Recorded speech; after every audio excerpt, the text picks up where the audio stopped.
Hi, Yves. Thank you very much for coming again here for Silk City's talk. And following our discussion about participatory budgeting a couple of days ago, it's great to have your opinion on what is participatory planning in practice.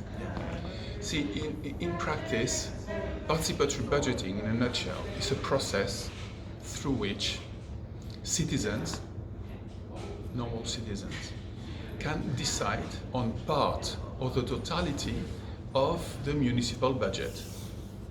This is taking place through cycles. People meet.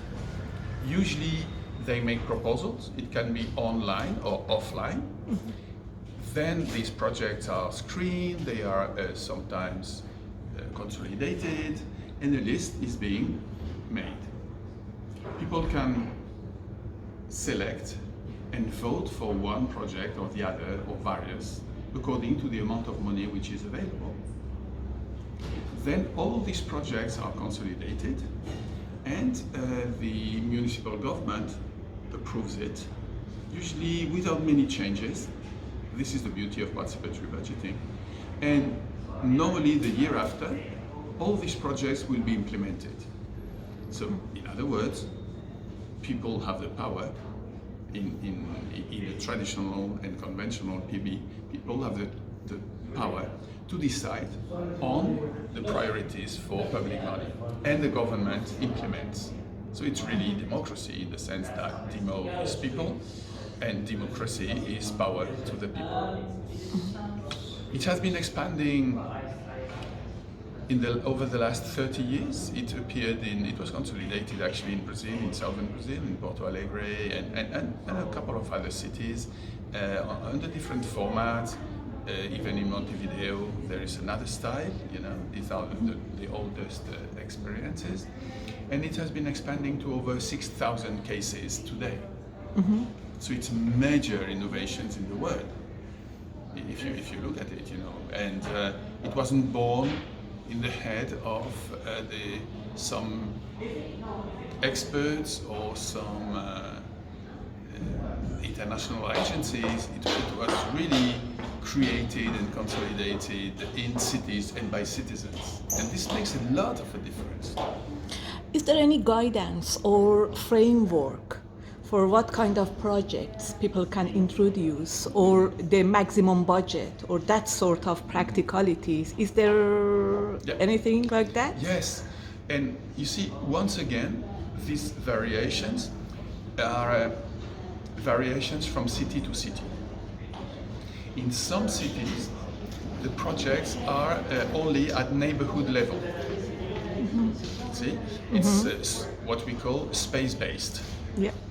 And these projects can be, let's say, part of the resource could be for projects at the micro neighborhood level, or the neighborhood, or the district. And you can even imagine, and some cities are doing it, to have projects for the city as a whole and for the neighborhood. Therefore, people vote for two different projects.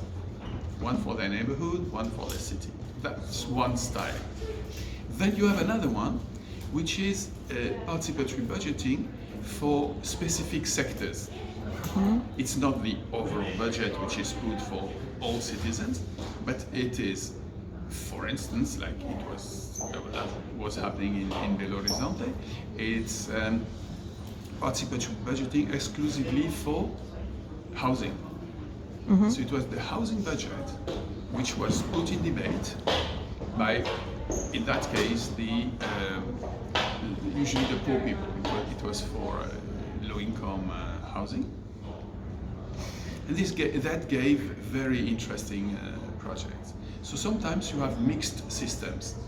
Part of the resource goes to neighborhoods and to the city, and part of the money goes for some specific sectors. Could be environment, can be transport, can be sports, can be for education. It depends on the city, and it changes from one year to the other.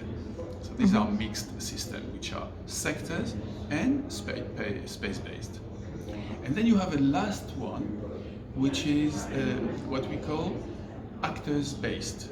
Mm-hmm. For instance, in Tower 1, in Taiwan, the money, the PB, is exclusively for migrant workers, for the various communities of migrants, and to have inter-migrants projects for leisure. In some other cities, like in Rosario, you have part of the money, 3%, which is exclusively earmarked for youth in schools. In some other cities where the gender perspective is very difficult sometimes, then you will have 30% of the resources in Indonesia, for instance, which are going for women-led projects. So these are actors-based, you see. So these are like the three basic: actors, space, or sectorial. And then you have mixed forms. So obviously the projects are different according to each one of the form. People choose projects differently. What is important for projects is the following, is that you have some cities where they set up a menu. So you can select only among 10, 20, 30 projects, which are defined by the government. It's less advanced than cities where the citizens can propose their projects, any projects which fall under the responsibility of the municipality. If it's a municipal PB, it can be at the regional level, and it falls under the responsibility of the region or the province. So this is a totally different family of projects. Okay? The values, they can be of each project, depends on the money which is put by the government. Sometimes these are tiny projects, 5,000, 10,000 pounds or 10,000 euros or dollars. Sometimes these are large projects of 1 million for the city as a whole. There is no general law. What is interesting is that in some cities, these values, the ceiling of the amount of project, is being decided by the people and not by the local government. This makes a lot of a difference. See, because then people will say, no, we want the money more scattered, or we want larger projects, and this relates very much if it's space-based for a neighborhood, or if it's for a sector. Say they want large projects to decontaminate a river, or to make parks, in the environment. So you need much more money. So this is how it works in terms of value. What is interesting too is that from one year to the other one, the maximum value of projects can vary. They will say, no, there are too few projects and there are too many people participating. Then let's have less money per project, but many more. So it depends. Locally, there's no general rules. And my assumption is that the strategic planning or the vision for the city actually is very important on how to frame it. Is it space-based, is it actor-based, or is it sector-based? Sector-based. So, but you see, it's interesting because you have some participatory budgeting which are being made in cities or villages that do not have any plan. Yet. Okay. And what you can observe is that through time, participatory budgeting, because it's touching immediate issues that are felt by people, are the starting point to elaborate, to develop something, to elaborate plans, be it sectorial or be it social policy, or be it a physical development plan for some neighborhoods or for a village, etc. You see, and this makes it quite interesting. So you have PB as the starting point for planning. Another situation is when you have a plan, and this plan will be the first step. It can be a local development plan, it can be a district plan, it can be a village plan, it can be a city-wide, etc. And then these priorities of the plan, they could be sectorial, or they could be spatial, in the perspective of social justice, concentrating on slum, for instance. And this will help you to channel your money to the places which are the priority in the plan. Number one. Number two, if some sectors have been decided like the backbone of a plan, like it was done in Villa El Salvador, in the outskirts of Peru, a municipality of 400,000 inhabitants. What is interesting is that if your project was falling under the priorities, it was getting more points added to the votes. The votes were if you were the first, for instance, you could get 10 points. But if you were number 3, but your projects were fitting into the priority, you could get more points. You see? So this is a balance, this is a multi-criteria sort of approach for selecting PB, not only with participation. See? And I think that this is quite interesting, how it fits with PB. And the third line, if you speak about link between PB and planning, is that you can have a plan, but it could be either obsolete or being done by technocrats. Oh, yeah. And the city changes. Exactly. So how do you take stock of changes, of new priorities? Say climate change. Climate change is new, but it affects people's lives. So the PB is like a thermometer of the problems, or a barometer of what doesn't work. So when you update a plan, or you refine it, say from a city to a district plan, you are very happy to get your list of proposals by people, the projects which are exemplary, the projects which have not passed, that were not eligible, because this gives you a tremendous amount of information on the sensitive issues that you need to take into account into planning, or that have been successful, say for instance a drainage system in a neighborhood that should be for the whole district.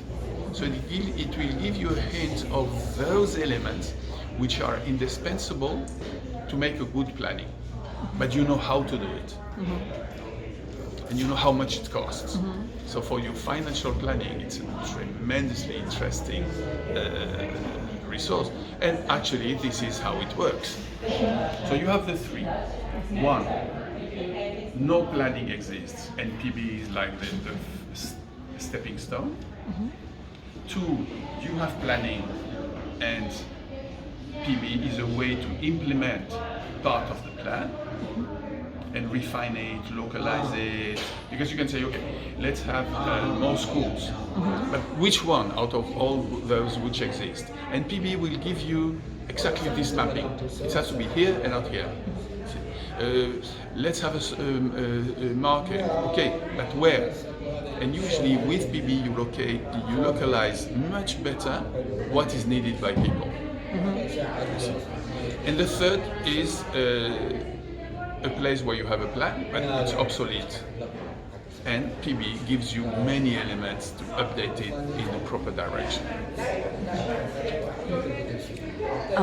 It's very interesting. And my other question, which I asked briefly a couple of days ago, is about corruption. How do you think this PB helps reducing corruption, or because I think that when people introduce projects and people select them, of course the element of lobbying, the element of people who know better, people who are influencer basically. And what is your take on that? Yeah. See, many of the participatory budgeting, what they do is they just define priorities. But once you have the list only, and you haven't started to implement, you are at risk of going back to business as usual. You make a bidding, and then you have the companies which are there, which have been bribing, and the companies is not controlled because of that, and this and that. Therefore, you have what we call the second cycle of PB.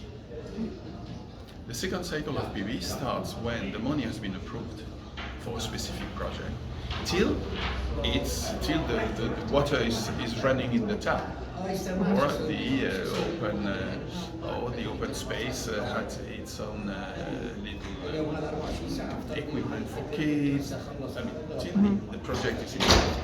And during this second cycle, if you have it part of PV, with people able to control the process of implementation or be part of the oversight, corruption is simply eliminated, because they will participate in some cities in the opening of the bids. Public. So you have 3 delegates from PB which will come and say, no, well, why do you choose this one? What is the reason? It's more expensive. They will know the exact value. So when the time goes to implement asphalting a piece of road, they will know exactly the amount of money. So no way of disappearing and leaking of money. And they control as if it was theirs, because they feel it theirs. So if it was a 30,000 US project, they will want to see 30,000 value of work. And there you have always a son or a neighbor or somebody you know as engineers that you call. And they will verify if this asphalted road is effectively 8 centimeters or 5 centimeters, if the company hasn't been stealing a lot during the way. You see? So corruption, yes, can be totally eliminated. And the other thing is that these projects are transparent. You need to announce. So if you have announced something which is not done, the people will come at the municipality and shout at you and will not participate anymore. So transparency is a must if you want to survive in PV. So when you see a PV which has been sustainable, it became transparent. And because corruption has been eliminated, it's a fantastic tool to eliminate leakages. All right. Thank you very much, Yves, for you. all your Thank you. support for cities. Thank you.